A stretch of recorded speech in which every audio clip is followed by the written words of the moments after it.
गुप्त अंधेरी रात में एक व्यक्ति नदी में कूदकर आत्महत्या करने का विचार कर रहा था। वर्षा के दिन थे और नदी पूरे उफान पर थी। आकाश में बादल घिरे थे और रह रहकर बिजली चमक रही थी। वो शख्स काफी धनी व्यक्ति था, लेकिन अचानक हुए घाटे से उसकी सारी संपत्ति चली गई थी। उसके भाग्य का सूरज डूब गया था। चारों ओर निराशा ही निराशा थी और भविष्य नजर नहीं आ रहा था। उसे कुछ सूझ नहीं रहा था कि क्या करे, तो उसने स्वयं को समाप्त करने का विचार कर लिया और नदी में कूदने के लिए जैसे ही चट्टान के छोर पर खड़ा होकर वो अंतिम बार ईश्वर का स्मरण करने लगा, तभी दो बुजुर्ग परंतु मजबूत बाहों ने उसे रोक लिया। बिजली की चमक में उसने देखा कि एक वृद्ध साधु उसे पकड़े हुए है। उस वृद्ध ने उससे निराशा का कारण पूछा और किनारे लाकर उसकी सारी कथा सुनी।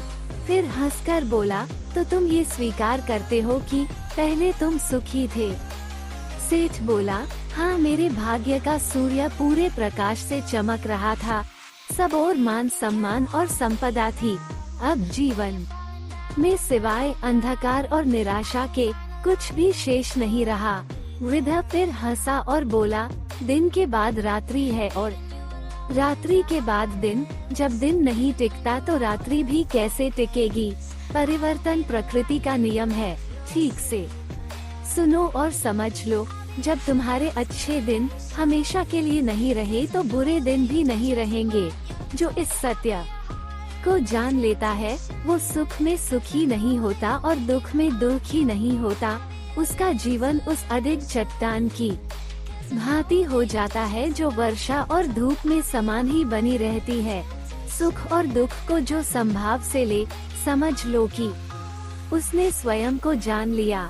सुख दुख तो आते जाते रहते हैं, यही प्रकृति की गति है।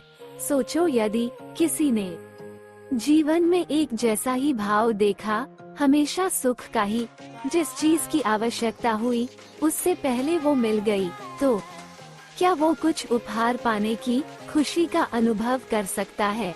दुख न आए तो सुख का स्वाद क्या होता है, ये कोई कैसे जाने?